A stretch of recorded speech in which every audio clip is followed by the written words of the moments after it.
सीधा शुरू करते हैं। आज के इस विश्लेषण में हम एक बेहद अर्जेंट और सच कहूं तो रोंगटे खड़े कर देने वाले मिशन पर बात करेंगे।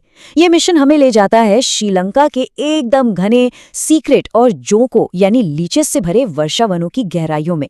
ये सिर्फ एक जंगल की कहानी नहीं है, ये एक पुकार है उन जीवों को बचाने की जो दुनिया की नजरों से पूरी तरह छिपे हुए हैं। ये जगहें पृथ्वी के कुछ गिने चुने अनछुए हिस्सों में से हैं और आज हम यही समझेंगे कि कैसे महज साइंटिफिक रिकॉर्ड का ना होना इन जंगलों के लिए सबसे बड़ा साइलेंट किलर बन चुका है।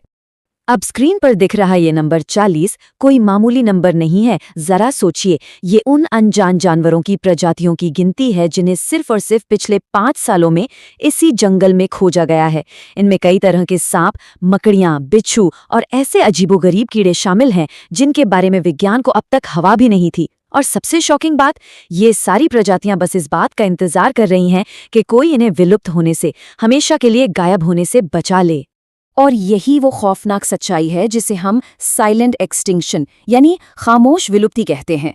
विकास के नाम पर जंगलों पर कब्जा हो रहा है, पेड़ कट रहे हैं और नतीजा ऐसे जीव जिन्हें आज तक किसी इंसानी आंख ने ठीक से देखा तक नहीं, वो हमारे जानने से पहले ही हमेशा के लिए इस दुनिया से मिट सकते हैं। मतलब बिना किसी नाम के, बिना किसी पहचान के उनका वजूद ही खत्म हो सकता है। अब आप शायद सोचें कि इन जीवों की इतनी अहमियत क्यों है। देखिए, इस जंगल में पाई जाने वाली कई प्रजातियां एंडेमिक हैं। आसान भाषा में कहें तो ये दुनिया में और कहीं नहीं मिलती, बिल्कुल कहीं नहीं। उदाहरण के लिए वो सीधा साधा पाइप स्नेक ले लीजिए जो काटता तक नहीं है, या फिर क्रेट जो दुनिया के सबसे जहरीले सांपों में गिना जाता है। इकोसिस्टम में हर जीव का अपना एक खास काम होता है। अगर ये श्रीलंका के इस जंगल से खत्म हुए ना, तो समझ लीजिए पूरी पृथ्वी से गायब हो गए। लेकिन इन नई खोजों का एक बेहद डार्क साइड भी है। जैसे ये खबर फैलती है कि जंगल में कोई नई प्रजाति मिली है, इल्लीगल शिकारी वहां सबसे पहले पहुंच जाते हैं। वो इन जीवों को एग्जॉटिक पेट ट्रेड यानी विदेशी पालतू जानवरों के अवैध व्यापार के लिए चुराने लगते हैं। ग्राउंड पर मौजूद रिसर्चर्स ने खुद देखा है कि शिकारियों ने दुर्लभ टैरेंटुला मकड़ियों को पकड़ने के लिए उनके बिलों को खोद खोद कर पूरी तरह तबाह कर दिया। ये सच में एक बहुत बड़ा और सीधा खतरा है। अब ऐसे में आपके दिमाग में एक बहुत ही लॉजिकल सवाल आ सकता है कि अगर इंसानों का दखल ही सारी फसाद की जड़ है, तो क्यों ना जानवरों को जंगल में उनके हाल पर अकेला छोड़ दिया जाए। मतलब इतना पैसा और टाइम लगाने से अच्छा है इस जंगल को एकदम अनटच्ड रहने दे, है ना। सुनने में ये आइडिया बहुत परफेक्ट लगता है, लेकिन असल दुनिया में बदकिस्मती से चीजें ऐसे काम नहीं करती। और यही एंट्री होती है साइंटिफिक डॉक्यूमेंटेशन की। ये इतना जरूरी क्यों है, ये समझना सबसे अहम है। देखिए, जिस जंगल का कोई रिकॉर्ड नहीं होता, उसे कोई कानूनी सुरक्षा नहीं मिलती। बिल्डर और शिकारी बड़ी आसानी से उसे अपना शिकार बना लेते हैं।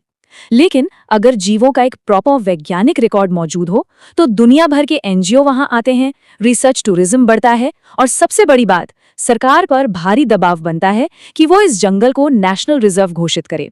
तो सीधी सी बात है, बिना रिकॉर्ड के कंजर्वेशन यानी सुरक्षा मुमकिन ही नहीं है। तो चलिए अब जरा उस असली समाधान की तरफ बढ़ते हैं जिसे श्रीलंका के top conservation biologist doctor Ranil Nanayakkara ने अपनाया है। ये सुरक्षा का मैकेनिज्म है। एक अज्ञात जीव को कानूनी सुरक्षा दिलाने का ये पूरा सफर आखिर तय कैसे होता है, आइए देखते हैं। किसी भी अनजान जीव को एक ग्लोबल और कानूनी रूप से संरक्षित प्रजाति बनाने के लिए ये 6 कड़े कदम उठाने पड़ते हैं। घने जंगलों में जोंक और मच्छरों के बीच घंटों तक फील्ड एक्सप्लोरेशन करने से लेकर स्पेसिमेन कलेक्ट करना, माइक्रोस्कोप के नीचे उसकी बनावट की जांच करना, डीएनए एनालिसिस और आखिर में जाकर एक क्रेडिबल रिसर्च पेपर पब्लिश करना।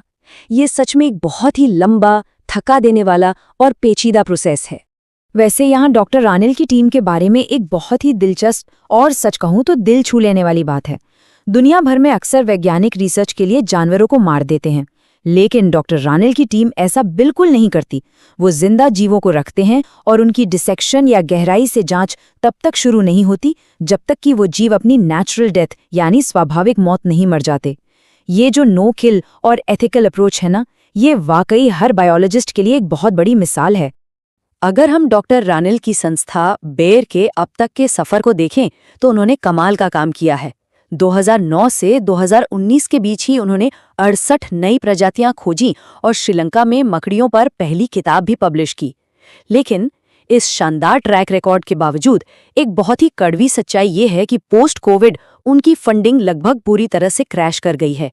पैसों के बिना 39 नई खोजी गई प्रजातियों का काम बीच में ही एकदम ठप पड़ा है। अब आप सोचेंगे कि इसमें इतना खर्च क्यों? तो बात यह है कि किसी जीव को साइंटिफिकली क्लासिफाई करना कोई बच्चों का खेल नहीं है। इसमें भारी लॉजिस्टिक्स लगते हैं। फील्ड में काम करने वालों की salary, high and cameras, microscopes और तो और रिसर्चर्स को विदेशी म्यूजियम्स तक के चक्कर लगाने पड़ते हैं, सिर्फ ये कंफर्म करने के लिए कि कहीं ये प्रजाति पहले से खोजी तो नहीं जा चुकी। ये सब बिना सॉलिड फंडिंग के बिल्कुल नामुमकिन है।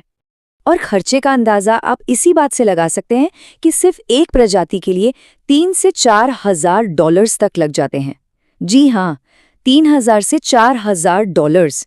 ये सिर्फ एक रिसर्च पेपर को नेचर, साइंस या ज़ूटैक्सा जैसे बड़े और हाई इम्पैक्ट जर्नल्स में पब्लिश करवाने की कॉस्ट है। और अगर आपका पेपर इनक्रेडिबल जगहों पर नहीं छपा, तो उस प्रजाति को अंतर्राष्ट्रीय स्तर पर कोई मान्यता ही नहीं मिलती। वैसे टैक्सोनॉमी यानी जीवों के नामकरण का एक बहुत ही मजेदार रूल है। कोई भी साइंटिस्ट नई खोजी गई प्रजाति का नाम अपने खुद के नाम पर नहीं रख सकता। ये नाम आमतौर पर उन लोगों के सम्मान में रखे जाते हैं जिन्होंने इस काम में बड़ा योगदान दिया हो या फंडिंग की हो।